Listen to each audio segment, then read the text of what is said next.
This is Abe Friedtanzer from Awards Buzz, and I'm very excited to be speaking with Christopher Burke about For Love and Life, No Ordinary Campaign. How are you today, Christopher? Doing great. Thanks for having me. Of course, I had a chance to see this film. I believe it premiered on Oscar night at South by Southwest last year. I didn't see it then, but covered around then. So it's been quite a journey with this film, which I know started, I premiered, I think, in Chicago the year before. Can you tell me about your relationship with Brian and the impetus to start making this? Yeah, I mean, I think if you go back, it has been a long saga, 20 years. In fact, if you want to go back to the beginning with me and Brian, we went to college together. And even back then, as I like to say, he was the guy that everyone was convinced we would be voting for president someday. And he always had that sort of magnetism and charisma and leadership, and just a great guy to know. We had a great time in college. And as time went on, went our separate ways, did the things we did. He went to the White House, the Obama campaign, became a federal prosecutor.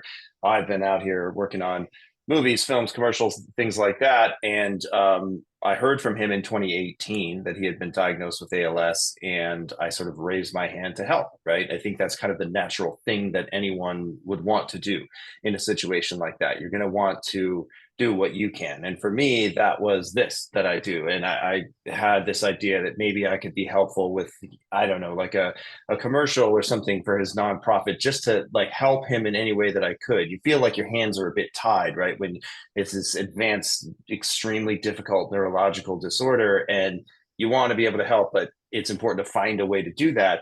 So I went out to Chicago and shot a launch spot for IMALS, Brian's nonprofit.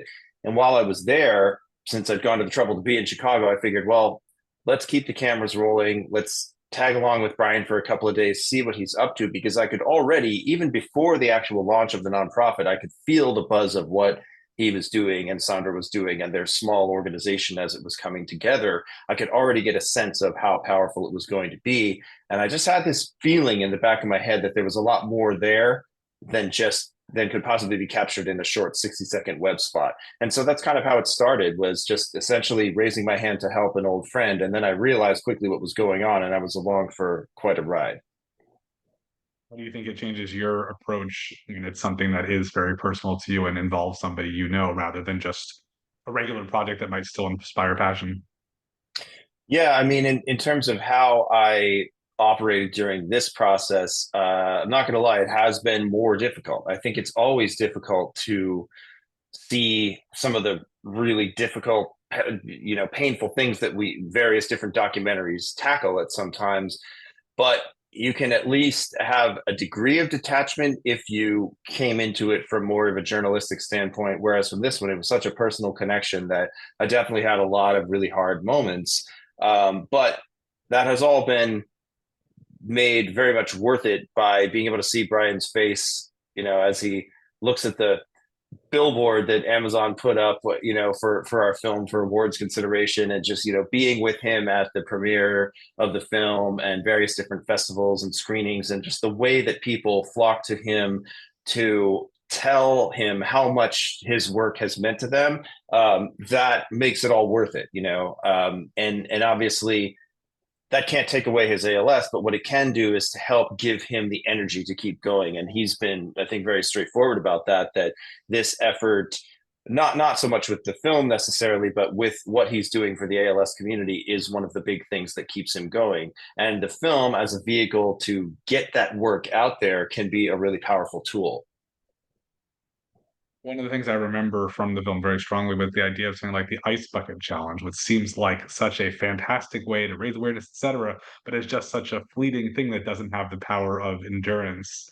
I also think that it's important that, Brian is someone who was an activist before his diagnosis, that it's not like he's coming to something. Obviously, that, people get inspired by what they need to get inspired by, but just the fact that he's somebody who's been in this fight for the long haul. And I think that's a very interesting place to start from.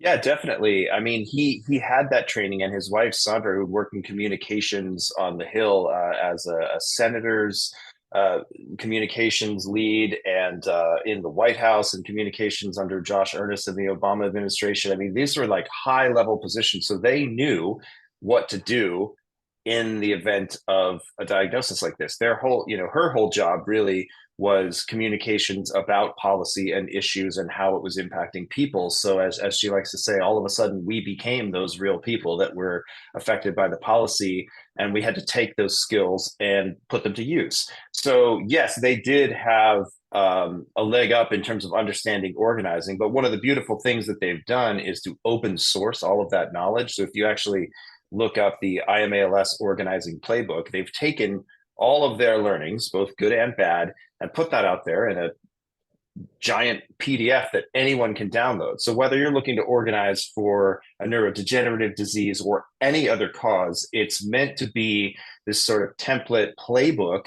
And that's a theme that we keep going back to in the film, even in some of the motion graphics we did, looking like, football plays and stuff like that, because it's always this sense of motion that it never stops. There's always an effort being made around the side or whatever. You're trying to figure out a way to keep the momentum going forward.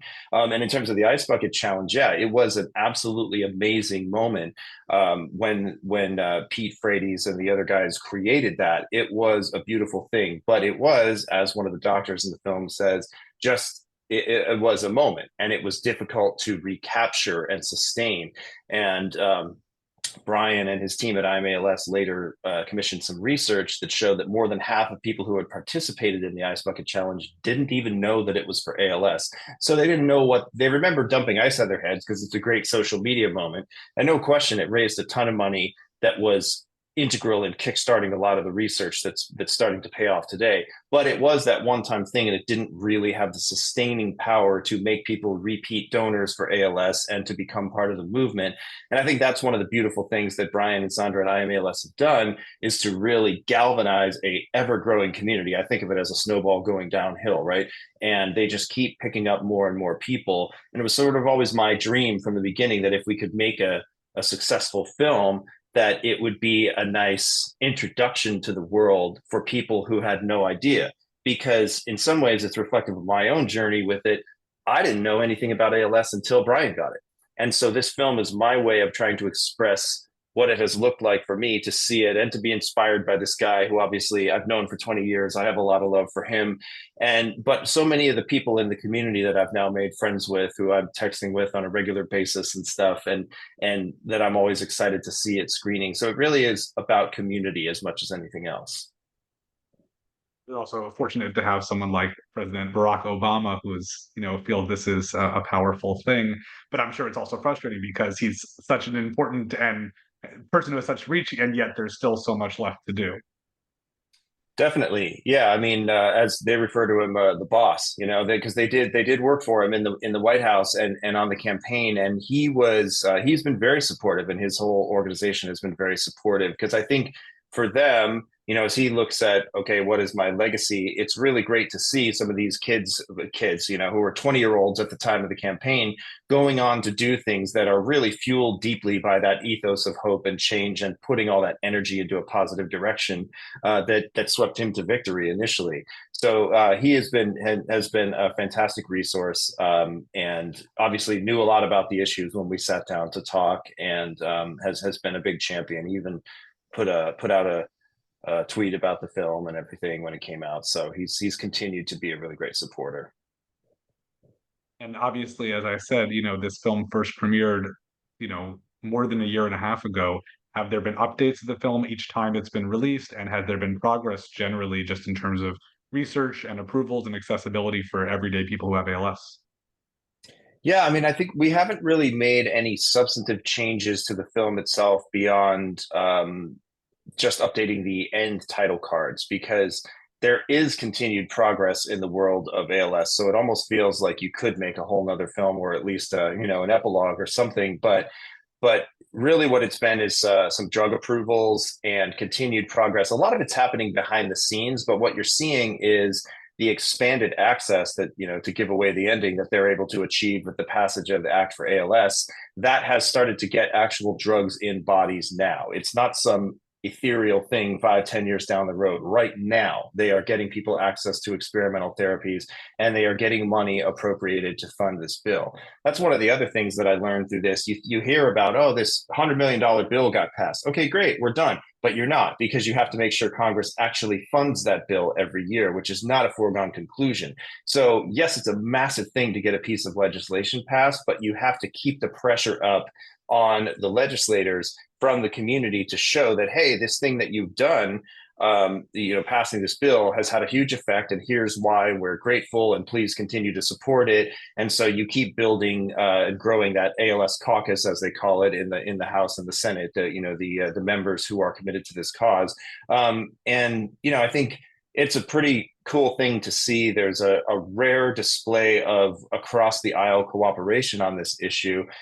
We don't need to go into how divided things are in this country these days, but it's really cool to see a lot of Democrats, a lot of Republicans coming together and passing bills 100-0 or 96-1 and things like that, because this is such a universal cause and so many different people have these personal connections to the disease. They can see what it does to families, and they can all agree on a human level that we need to stop that. Well, there is one change I noticed in the film, which is the title. I had to double check when I got an email about it. I said, "Oh, is this the same film I found?" Can you just talk about how that became what it is now? Yeah, well, when Amazon came on board to put the film out there on Prime Video, it was a discussion that we had. I think just really wanting to lean into the love story angle of the film, which it is the heartbeat of it.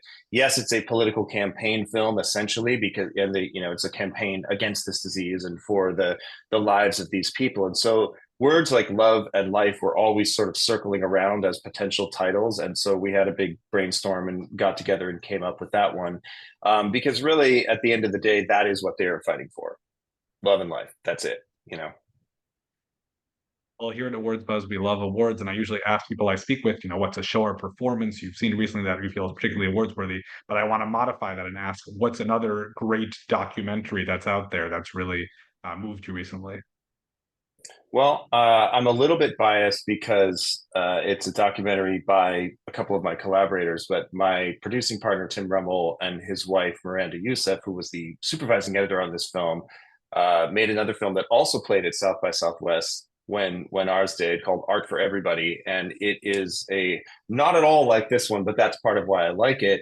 It's a story about Thomas Kincaid, the painter, who you may remember from all the cheesy galleries in the malls in the 90s and stuff. But it's like a like deep personal exploration of where he came from, and was that really what was there, or was there a lot under the surface?